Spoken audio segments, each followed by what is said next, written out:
धनु राशि वाले मेरे बंधुओं, स्वागत है आप सभी का धनु राशि भिंड यूट्यूब चैनल में। बंधुओं, इस सितंबर के महीने में भूल कर भी किसी को मत दे देना अपनी ये दो चीजें, वरना तबाही आपके जीवन में दौड़ी चली आएगी और बीमारी, कर्जा, दुर्घटना, घाटा और भी इससे बुरा आपके जीवन में हो सकता है। जी हाँ बंधु, यदि आपने अनजाने में यह गलती कर दी और इन दो चीजों को या तो दान में या फिर यूं ही किसी के मांगने में आपने उसे दे दी, तो निश्चित तौर पर आप स्वयं ही अपनी जिंदगी को अपने हाथों से बर्बाद कर बैठेंगे। जी हाँ बंधुओं, इसीलिए हम आपसे कहते हैं कि आप सावधान हो जाइए, खुद अपनी जिंदगी को नरक मत बनाइए, क्योंकि यह सितंबर का महीना आपके जीवन में बहुत ही महत्वपूर्ण बदलाव लेकर आने वाला है। ऐसे में यदि आप इस तरीके की भूल करेंगे और इन दो चीजों को यूं ही किसी को बस दे देंगे, तो आप स्वयं अपनी बर्बादी के जिम्मेदार होंगे। तो कौन सी हैं वे दो चीजें और ऐसा उन चीजों के साथ क्या जुड़ा है जो उन्हें किसी को देते ही आपके जीवन में भयंकर बर्बादी की शुरुआत हो जाएगी? क्या ग्रहों से जुड़ा कोई कारण है? क्या देवी देवताओं से जुड़ा हुआ कोई कारण है? या आपके पितृ पूर्वज या फिर कोई भूत प्रेत की शक्ति आपके पीछे लग जाएगी? आखिर कौन सा वह कारण है? तो सारे प्रश्नों के जवाब आगे आपको मिलने जा रहे हैं। बस पूरे धैर्य के साथ आप इस वीडियो को देखिए।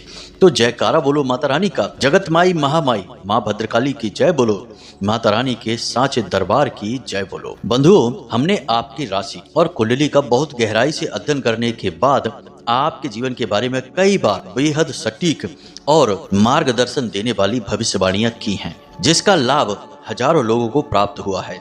हमारे बताए हुए उपायों से बहुत सारे लोगों के जीवन में खुशहाली आई है, लेकिन बीच बीच में हम आपको कुछ चेतावनियां भी देते रहते हैं, आपको सावधान और सतर्क भी करते रहते हैं, क्योंकि बंधुओं, हमें अपने जीवन के सकारात्मक पहलुओं को जानना बेहद आवश्यक है, लेकिन उनसे भी कहीं ज्यादा आवश्यक है नकारात्मक गतिविधियों पर नजर रखना, वरना आप एक हाथ जोड़ने की कोशिश करेंगे और दो हाथ टूटता चला जाएगा।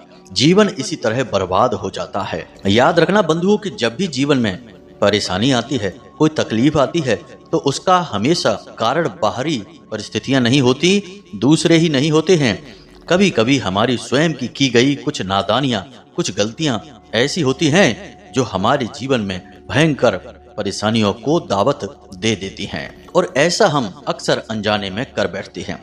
यह तो वही बात हो गई कि हम किसी रास्ते पर जा रहे हैं और हमने देखा कि सामने एक भयंकर बैल खड़ा हुआ है, लेकिन तभी हमने कुछ ऐसा पहन रखा है, जैसे कहते हैं ना कि लाल रंग से बैल आकर्षित होते हैं, तो हमने भी अनजाने में वही रंग पहन रखा है और वह बैल सीधा दौड़कर आया और हमें टक्कर मारकर हमारी हड्डियां तोड़कर आगे निकल गया। अब जिसको ज्ञान नहीं है वह तो कहेगा कि उसकी किस्मत की मार है, किस्मत ने उसे बहुत बुरी तरह से मारा, लेकिन जिसको ज्ञान है वह कहेगा कि नहीं, एक तो तुमने गलती की कि तुम उस रास्ते पर गए जहां पर बैल था, दूसरी गलती तुमने यह की कि तुमने लाल रंग के कपड़े पहने थे, जिससे बैल आकर्षित हुआ और तुम्हें कुचल कर चला गया। तो जिस व्यक्ति को ज्ञान होता है वह अनजाने में भी कोई गलती नहीं करता है, ऐसे कोई कार्य नहीं करता है जिससे कि देवी देवताओं का क्रोध, ग्रह नक्षत्रों की नकारात्मक ऊर्जाएं जीवन को तबाह कर दें, और तभी जीवन में सही आनंद की प्राप्ति होती है, सुख की प्राप्ति होती है और तरक्की और खुशियां भी मिलती हैं। जी हाँ मित्रों, तो आज का यह कार्यक्रम आपकी आंखें खोलने वाला है, क्योंकि आज हम आपको कुछ ऐसी अद्भुत और विचित्र ज्ञानवर्धक बातें बताएंगे जो आपके जीवन से जुड़ी हुई हैं। आपको इनके बारे में जानना बेहद आवश्यक है, क्योंकि ये आपके ग्रह नक्षत्र और आपकी आज की परिस्थितियों से जुड़ी हुई हैं।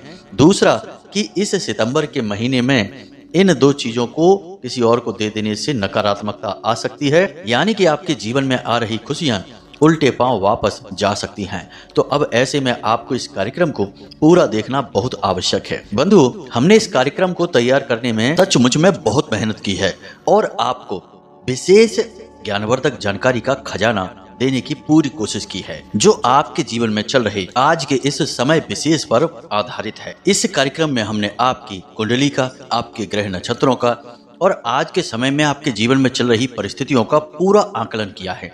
साथ ही साथ माता रानी की विशेष कृपा और आशीर्वाद भी आप तक पहुंचाने की पूरी कोशिश की है। इसी के साथ साथ वीडियो के अंत में हमने आपको एक बेहद ही शक्तिशाली माता रानी से जुड़ा हुआ सर्व मनोकामना पूर्ति उपाय भी बताया है, जो हमने भी अपने जीवन में कई बार आजमाया है और हजारों लोगों के जीवन में भी आजमाया है और उनके जीवन में बहुत बड़े बड़े लाभ इस उपाय के माध्यम से हुए हैं। तो आपको भी इस उपाय के बारे में हमने इस कार्यक्रम में बिल्कुल अंत में बताया है। तो बस ऐसे में हम आपसे यह चाहते हैं कि आप इस वीडियो कार्यक्रम को पूरा देखें, अंत तक देखें, क्योंकि यह आपके जीवन से जुड़ा हुआ है, आपके बारे में है, आपके जीवन की तकलीफों को दूर करने के बारे में है। तो आपको देखना ही होगा इसे। यह आपका धर्म है, आपकी जिम्मेदारी है कि आप अपने जीवन की हर एक बुरी परिस्थिति को अच्छी परिस्थिति में बदलें। उसके लिए आपको ज्ञान चाहिए। ज्ञान के लिए आपको किसी न किसी से तो ज्ञान लेना ही पड़ेगा। इसलिए हम आपसे कहते हैं कि इस कार्यक्रम को अंत तक देखें, ज्ञान हासिल करें, जीवन में जरूरी बदलाव करें और अपने जीवन को ही बदल डालें माता रानी की कृपा और आशीर्वाद से। तो चलिए आज के इस विशेष कार्यक्रम की शुरुआत करते हैं। बस आपसे यही हम चाहेंगे कि माता रानी को आभार अवश्य व्यक्त करें। कमेंट बॉक्स में लिखें जय माँ भद्रकाली कृपा करो। एक बार नहीं 3 बार लिखना। माता रानी आपके ऊपर पूरी कृपा और आशीर्वाद बनाएंगी, आपका जीवन बदलेगा। इसी के साथ साथ माता रानी के इस छोटे से दास का आपसे एक छोटा सा निवेदन और है कि यदि आप इस चैनल कार्यक्रम पर पहली बार आए हैं तो आप इस चैनल को सब्सक्राइब अवश्य करें। बगल में जो सब्सक्राइब का बटन है उसे आप दबा दें, इसी समय दबा दें। ऐसा करते ही आप न केवल हमारे बल्कि माता रानी के दिव्य परिवार के सदस्य बन जाएंगे, क्योंकि हम तो माता रानी के साधक हैं, लंबे समय से माता रानी की सेवा में ही समर्पित हैं। तो जब आप हमारे परिवार के सदस्य हैं तो माता रानी के परिवार के सदस्य हैं, और एक बार जब माता रानी के परिवार के सदस्य ही बन गए तो फिर काहे का डर, दुनिया में कोई आपका बाल भी बांका नहीं कर पाएगा। तो चलिए जल्दी से चैनल को सब्सक्राइब करिए, फिर आगे बढ़ते हैं। बंधु, इस सितंबर के महीने में 3 महत्वपूर्ण बातें हैं जो आपको पूरे महीने अपने दिमाग में रखनी है, क्योंकि इनका उपयोग आपको पूरे महीने प्रतिदिन करना ही पड़ेगा। और यह आपके लिए बड़ी चुनौती होगी कि इन 3 बातों पर प्रतिदिन अमल आप कर पाएं। पहली बात, आप अपने मनोबल को कभी नीचे मत होने देना, क्योंकि इस सितंबर के महीने में कई परिस्थितियां ऐसी बनेंगी कि आपका मनोबल बहुत नीचे चला जाएगा। आपका काम में मन नहीं लगेगा, अपने जीवन में ही रुचि समाप्त हो जाएगी, कुछ भी अच्छा नहीं लगेगा।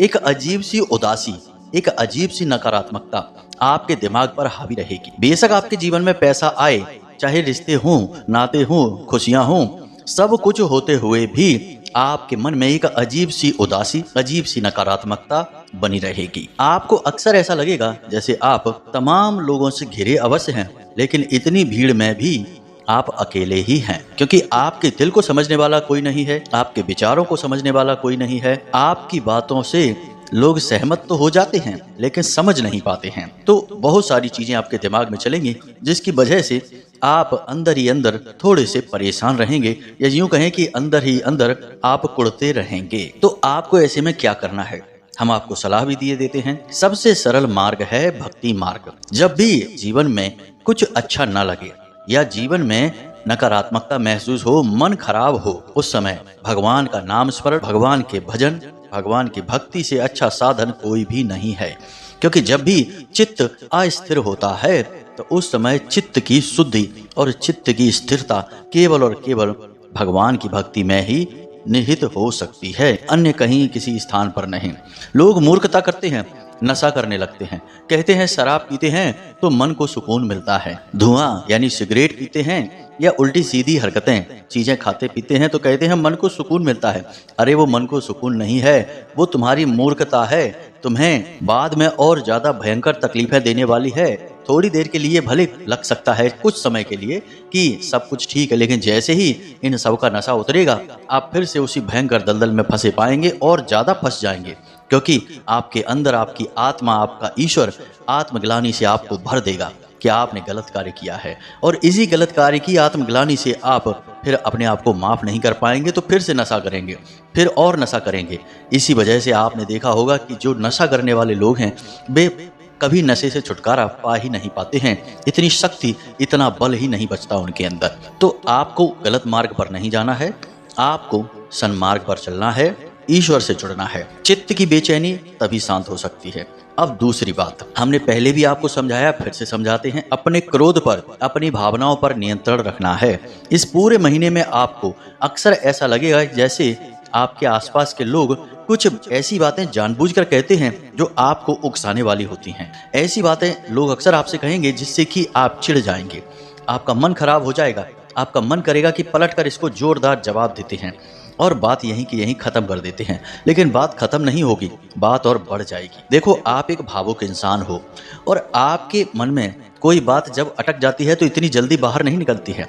बेशक आप बाहर वालों को ऐसा दिखाएं कि आपको किसी की परवाह नहीं है, आपको किसी से कोई मतलब नहीं है, लेकिन आपको अंदर ही अंदर सबकी परवाह रहती है, सबके लिए आप परेशान होते हैं और किसी की तकलीफ में आपको दुख होता है, परेशानी होती है। यह बात आप मानिए, हम आपको अच्छी तरह से जानते हैं। तो जब किसी से थोड़ी कहासुनी हो जाती है तो आपका दिमाग खराब हो जाता है, लंबे समय तक वह बातें आपके दिमाग में घूमती रहती हैं। तो अब ऐसे में आपको क्या करना है? सबसे अच्छा इलाज है अनदेखी करना। कौन क्या कहता है, क्या सुनता है, कोई मतलब नहीं है। यह दुनिया कहने सुनने से नहीं चलती है, यह दुनिया कार्य करने से चलती है। और आप अपने काम पर ध्यान दीजिए। और यह परिस्थिति आपके घर में ही नहीं, घर के बाहर, आपके कार्यस्थल पर, काम धंधे व्यापार पर, नौकरी पर, हर जगह यह परिस्थिति उत्पन्न होगी। जब लोग आपको जानबूझकर उकसाएंगे, आपको ऐसी बात कहेंगे जिससे आपको अचानक क्रोध आएगा, आपको पलटकर कोई जवाब नहीं देना है, शांत रहना है। इस तरह आप क्रोध नहीं करेंगे। और क्रोध असल में एक ऐसी अग्नि के समान होता है कि जो दूसरों को तो बाद में जलाता है, पहले स्वयं को ही जला देता है। तो ऐसे में आप क्रोध नहीं करेंगे तो स्वयं तो जलने से बच ही जाएंगे और दूसरों का तो भगवान ही मालिक है, भगवान ही उनका न्याय करेंगे। अगर वो गलत हैं तो सजा मिलेगी, सही है तो कोई बात नहीं, परिस्थितियां हैं। तो आपको समझदारी से काम लेना है, क्रोध नहीं करना है, भावनाओं पर नियंत्रण रखना है। और तीसरा और सबसे महत्वपूर्ण कार्य, अपने घर के बड़े बुजुर्गों के साथ आपको समय बिताना है, खास तौर से अपने पिता, अपनी माँ के साथ। इस महीने में सूर्य और चंद्र कुछ इस प्रकार से गोचर कर रहे हैं कि लगभग आधा महीना आपका सूर्य और चंद्र की नकारात्मक प्रभावों में गुजर जाएगा। अब ऐसे में आपके घर में जो आपके पिता हैं वे आपके सूर्य हैं और माता चंद्रमा हैं। जब आप अपने पिता और माता को संभाल लेंगे, उनके आशीर्वाद ले लेंगे, तो आपका सूर्य कितना ही नकारात्मक हो आपको शुभ फल देगा। चंद्रमा कितना ही आपका मन खराब करे, लेकिन आपका मन शुद्ध ही रहेगा, क्योंकि आपने अपना चंद्रमा सही कर लिया, अपनी माँ से आशीर्वाद ले लिया। तो आपको करना क्या है? दिन का थोड़ा सा समय अपने माता पिता के साथ बैठें, उनसे बातें करें, अच्छी अच्छी बातें करें, कोई गलत नकारात्मक बिंदु ना उठा लें, किसी गलत बात पर चर्चा ना करें शुरू, किसी सकारात्मक बात पर चर्चा शुरू करें, धार्मिक विषय को उठा लें, भगवान श्री हरि विष्णु की, भगवान श्री कृष्ण की लीलाओं की चर्चा करने लगें, राम जी के गुणों की चर्चा करने लगें। तमाम तरीके की चर्चाएं हैं। धार्मिक चर्चा करेंगे तो मन शुद्ध भी होगा, विचार भी शांत होंगे और माता पिता भी खुश होंगे कि देखो हमारा बालक है कितना धार्मिक हो गया है, कितना पवित्र हो गया है। माता पिता और चाहते ही क्या है आपसे? उन्हें आपसे कुछ भी नहीं चाहिए, धन दौलत नहीं चाहिए, आपसे केवल चाहिए तो कि आप शांत रहें, खुश रहें और समय समय पर उन्हें याद करते रहें। कोई भी बालक जब अपनी माँ को याद करता है, पिता को याद करता है, उनके साथ समय बिताता है, तो उन्हें सचमुच में बहुत सुकून प्राप्त होता है। तो बस आपको यही करना है, अपने माता पिता की सेवा करनी है, समय उनके साथ बिताना है और हो सके तो उन्हें इस महीने में कुछ न कुछ गिफ्ट, कुछ न कुछ उपहार अवश्य दे देना है। छोटा मोटा ही दे दें, सस्ता सा ही दे दें, जरूरत नहीं है कि बहुत महंगा। माता पिता भाव के भूखे होते हैं, बिल्कुल भगवान के समान। वे बच्चों से कुछ नहीं चाहते, बच्चे बस प्रेम से उनका नाम ही ले लें, माँ कह दें, पिता कह दें, उतने से ही प्रसन्न हो जाते हैं जैसे भगवान प्रसन्न हो जाते हैं। इसीलिए तो माता पिता को इस धरा पर भगवान का स्वरूप कहा जाता है। तो बस ये 3 काम हैं आपको इस पूरे महीने करने होंगे। अगर आप कर पाते हैं तो आपके जीवन में 70 से 80% नकारात्मकता तो तुरंत समाप्त हो जाएगी। अब बात करते हैं इन 2 चीजों के बारे में जिन्हें आपको भूल कर भी किसी को नहीं देना है। अब कुछ चीजें यहाँ पर ध्यान से समझिए। राहु आपको हमेशा ऐसा कार्य करने के लिए प्रेरित करेंगे जिनके लिए आपको ना बोला जाएगा, क्योंकि राहु दिमाग है, राहु सिर है, शरीर नहीं है। तो राहु हमेशा इंसान के दिमाग पर ही हावी रहते हैं। इसीलिए आपने देखा होगा कि जब भी किसी इंसान से यह कहा जाता है कि वहां मत जाना, वहां मत बैठना, तो उसका मन वहां जाने का ही करने लगेगा, वहीं पर बैठने का करने लगेगा। यह तो एक उदाहरण है। जिस कार्य के लिए मना किया जाएगा वही कार्य इंसान करने के लिए प्रेरित हो जाएगा, क्योंकि राहु उसे प्रेरित करेगा कि यही करिए। तो अब जब हम आपसे कह रहे हैं कि इन 2 चीजों को आपको इस पूरे महीने में किसी को नहीं देना है, ना ही जाने में ना ही अनजाने में। तो तुरंत आप कल से ही देखना परिस्थितियां ऐसी बनने लगेंगी कि लोग आपसे ये 2 चीजें मांग करने लगेंगे और आपको देना मजबूरी हो जाएगा। फिर आपको थोड़ा कठोर होना पड़ेगा, मना करना पड़ेगा, ना कहना पड़ेगा। इसके लिए आपको हो सकता है थोड़ी बहुत बुराइयां भी मिल जाएं, लेकिन आपको ये 2 चीज़ों को देना नहीं है। अब ध्यान से सुनिए। सबसे पहले हम साधारण तौर पर बात करते हैं कुछ चीज़ों की, फिर मुख्य तौर पर उन 2 चीज़ों की बात करेंगे। याद रखना कि शनि इस महीने भी चल रहे हैं और आगे भी चलेंगे, अपनी ही स्वराशि में बकरी चलेंगे। तो आपको 2-3 चीजें शनिदेव से जुड़ी हैं जो किसी को नहीं देनी है। पहला, तेल। किसी भी प्रकार का तेल आपको किसी को मांगे से नहीं देना है। दान आप कर सकते हैं, लेकिन मंदिर में ही जाकर दान करें। यूं ही किसी को आप दे देंगे सड़क चलते दान, तो वह दान नहीं कहा जाएगा। वह आपके पुण्य को बढ़ा सकता है, लेकिन दान नहीं कहा जाएगा। तो अब यहाँ पर आपको मंदिर में जाकर दान कर सकते हैं, लेकिन यूं ही किसी को नहीं देना है। तेल नहीं देना है। दूसरा, लोहे का कोई भी उपकरण, कोई भी सामान किसी को नहीं देना है, जैसे कील है, हथौड़ी है। अगर देना भी है तो तुरंत उससे वापस भी ले लेना है, उसी के पास नहीं छोड़ देना है। तीसरा, अपने जूते चप्पल किसी को नहीं देने हैं, ना ही पहनने के लिए, ना ही यूं ही दान में देना है। यह भी आपको याद रखना है। तो शनिदेव से जुड़ी चीजें जो भी हैं, 3 ही चीजों पर शनिदेव का सबसे अधिक प्रभाव रहता है। पहला तेल पर, दूसरा लोहे पर, और तीसरा आपके पैर की जो आपके तलवे हैं, यानी कि आपका जो पंजा है पैर का, उस पर आप जो भी चीज धारण करते हैं उस पर। तो इन 3 जगहों पर इन 3 चीजों को आपको किसी को नहीं देना है। दूसरा, शुक्र से जुड़ी हुई चीज आपको किसी को नहीं देनी है। शुक्र केतु के साथ युति बनाकर बैठे हुए हैं और 18 सितंबर तक युति बनाकर बैठे रहेंगे। तो अब आपको कम से कम 18 तारीख तक शुक्र से जुड़ी चीजें किसी को नहीं देनी है। शुक्र से जुड़ी चीजें कौन सी हैं, ध्यान से सुनिए। कोई भी सफेद रंग का वस्त्र, सफेद रंग का कोई भी वस्त्र आपको किसी को भी भूल कर भी नहीं देना है। इसी प्रकार नमक और सफेद रंग की मिठाई यदि कोई आपको देता है तो न तो आपको लेना है और ना ही किसी को देना है, क्योंकि इसके पीछे का कारण है शुक्र।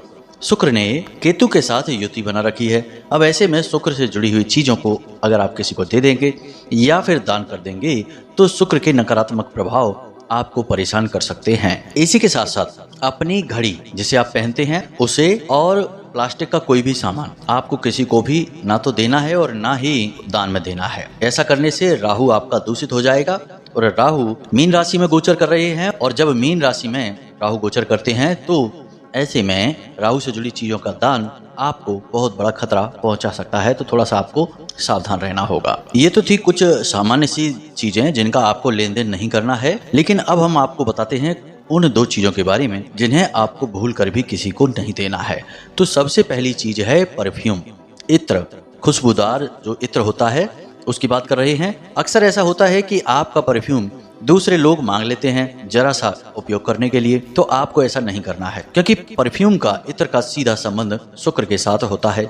और जब आप अपना परफ्यूम किसी और को उपयोग के लिए दे देंगे तो असल में आपने अपना शुक्र खुद ही अपने हाथों से खराब कर लिया। इसे आपको किसी को भी नहीं देना है, भूल से भी नहीं देना है। दूसरी चीज है लाल रंग की कोई भी वस्तु।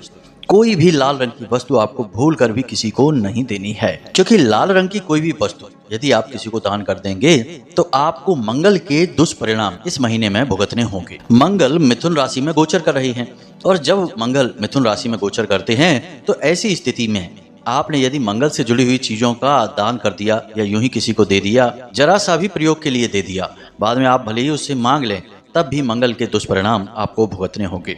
अब मंगल के दुष्परिणामों से आपको बचने के लिए बेहद आवश्यकता है, क्योंकि मंगल के बारे में कुछ बातें हैं जो आप जान लीजिए, आपके लिए बेहद आवश्यक हैं। पहली तो यह है कि इसका नाम मंगल है, लेकिन इसके काम सारे अमंगल वाले हैं। यानी कि मंगल इंसान के जीवन में परेशानियां अधिक लाता है, लाभ और खुशियां कम लेकर आता है। अब सीधी सी बात है कि यह एक सेनापति है ग्रहों का, और सेनापति का काम क्या है? सेनापति का काम है लड़ना। जी हाँ मित्रों, सूझबूझ लगाना, तरकीबें लगाना और अधिकतर क्रोध में रहना, गुस्से में रहना।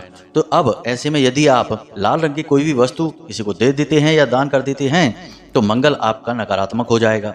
फिर हमने आपसे पहले ही कहा है कि आपको अपनी भावनाओं पर नियंत्रण रखना होगा इस पूरे महीने, क्योंकि परिस्थितियां ऐसी बनेंगी कि आपका भावनात्मक संतुलन हिलेगा। तो अब ऐसे में मंगल से जुड़ी चीज का आप यदि दान कर देते हैं या किसी को दे देते हैं तो आपको बिना मतलब की बातों पर क्रोध आएगा, बिना मतलब की चिंताएं आपको सताएंगी, जरा जरा सी बात को आप दिल पे लगा कर बैठे रहेंगे, अपने सारे कामकाज भूल जाएंगे, बस सामने वाले से लड़ने का, बदला लेने का अवसर ढूंढते रहेंगे और यह आपके लिए खतरनाक होगा। तो आपको यह काम नहीं करना है। इन दो चीजों को भूल कर भी किसी को नहीं देना है। अब यहाँ पर जब हम नहीं देने की बात करते हैं या ना दान करने की बात करते हैं, उस समय हम इंसानों के लिए यह बात कह रहे हैं, लेकिन मंदिर में जाकर आप खूब दान करिए, आपको बहुत अच्छे लाभ प्राप्त होंगे। चाहे आप मंगल से जुड़ी कोई भी वस्तु का दान करें या शुक्र से या फिर शनि से, सबका आपको लाभ प्राप्त होगा। क्योंकि मंदिर एक ऐसा स्थान है, एक ऐसी जगह है जहां भगवान की शुद्ध सकारात्मक ऊर्जा रहती है, भगवान का घर है। अब भगवान के घर में तो चाहे कोई भी चला जाए सब शुद्ध ही हो जाते हैं। भूत प्रेत पिशाच भी भगवान के घर जाने से डरते हैं, क्योंकि उन्हें पता है कि वहां जाएंगे तो धुलाई बड़ी जोरदार हो जाएगी और इतनी धुलाई होगी कि कल्याण ही हो जाएगा, यानी कि सुपड़ा साफ ही होगा, या तो नरकवासी या स्वर्गवासी बन जाएंगे। इसीलिए ऐसी जगहों पर भूत प्रेत भी नहीं जाते हैं, और जो जाते हैं वो तर जाते हैं। तो मंदिर में आप दान कर सकते हैं, कोई दिक्कत नहीं है। तो यहाँ तक तो हमने आपको बता दी इस महीने की कुछ जरूरी सावधानियां, और किन चीजों का आपको लेन देन नहीं करना है इसके बारे में भी बता दिया। अब हम आपको बताने जा रहे हैं उस महाशक्तिशाली उपाय के बारे में, जिसके बारे में हमने शुरुआत में कहा था। माता भद्रकाली से जुड़ा हुआ यह उपाय है। तो उपाय कुछ इस प्रकार है, बहुत ही सरल है, जरा इसे ध्यान से सुने कि आपको बाजार से एक नारियल लेकर आना है और उस नारियल को लाल कपड़े से लपेट लेना है। अपने घर में लाकर कोरा लाल कपड़ा होना चाहिए, और उस नारियल को लाल कपड़े से लपेटने के बाद उसके ऊपर लाल रंग का धागा, जिसे हम मौली भी कहते हैं, उसे भी लपेट लेना है, 7 बार लपेटना है। उसके बाद उस नारियल के ऊपर लाल चंदन से आपको क्लीम लिख देना है। क्लीम लिखने के बाद आपको उस नारियल के ऊपर गंगा जल छिड़कना है। यह सारा कार्य आप किसी भी शनिवार के दिन कर सकते हैं या फिर किसी भी दिन कर सकते हैं, दिन की कोई बाध्यता नहीं है। ऐसा करके असल में आप अपने घर में माता भद्रकाली के स्वरूप को विराजमान कर रहे हैं। तो उसके ऊपर यानी नारियल के ऊपर आप क्लीम इस मंत्र को लाल चंदन से लिख लें और उसे लाकर अपने पूजा घर में स्थापित कर लें। जब आप उसे अपने पूजा घर में स्थापित करें तो पहले दिन आपको अपने पूजा घर में गाय के घी का एक दीपक जलाना है, आसन बिछाना है और रुद्राक्ष की माला से क्लीम मंत्र का कम से कम 1 माला जाप करनी है। वैसे अधिक से अधिक आप 7 माला या 11 माला भी कर सकते हैं। 1 माला जाप करने के बाद आप माता रानी से प्रार्थना करेंगे, आपकी जो भी विशेष मनोकामना होगी, कि हमारी मनोकामना यह है कि नौकरी लग जाए, हमारी इस महीने में तरक्की हो जाए, जो भी आपकी मनोकामना इच्छा है उस मनोकामना को बोलें और माता रानी से कहें कि आप 21 दिनों के लिए हमारे घर में विराजमान रहें। हम प्रतिदिन आपके नाम का दिया जलाएंगे और आपके नाम का मंत्र जाप करेंगे, और हम चाहेंगे कि आप हमारी मनोकामना पूर्ण करें और हमारे इस कार्य से प्रसन्न हो जाएं। माता रानी के नाम का नारियल आपको अपने घर में स्थापित करना है। फिर प्रतिदिन आपको कम से कम 1 माला जाप उसी निश्चित समय पर करनी है।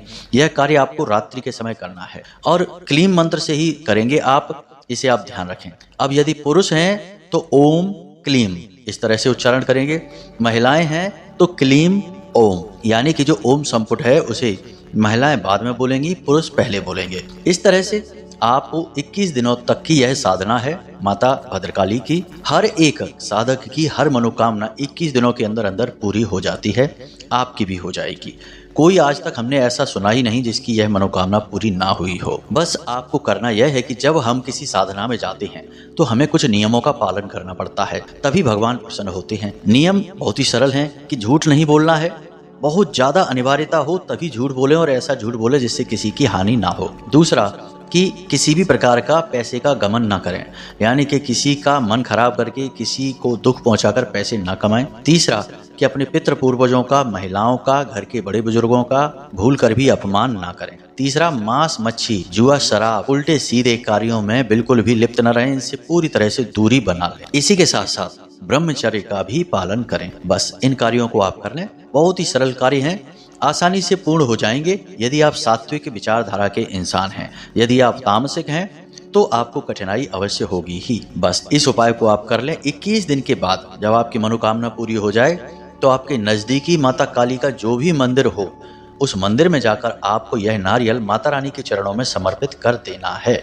बस यह आपका उपाय है, इसे आप एक बार अवश्य करें और हमें इस उपाय के लाभ बताएं कि आपको कैसे इसके लाभ प्राप्त हुए। बाकी अब कुछ दिनों में सर्व मनोकामना पूर्ति हवन भी प्रारंभ होने जा रहा है, तो हम प्रति शनिवार आप लोगों की तरफ से माता रानी को अर्जी लगा ही देंगे, आप बिल्कुल फिक्र ना करें। चलिए, आज हमने आपको जो ज्ञान दिया है इसका जीवन में प्रयोग करिए और अपने जीवन को बदल डालिए। मित्रों, याद रखना कि जो भी बातें हमने आपको बताई हैं वे केवल आपके जीवन से जुड़ी हैं, आपके जीवन में बदलाव लेकर आएंगी। तो इन्हें पूरी गंभीरता से लें, हल्के में बिल्कुल भी ना लें। उम्मीद करते हैं कि सारी बातें आपको समझ में आ गई होंगी। इसी के साथ साथ आज की इस वीडियो को विराम देते हैं।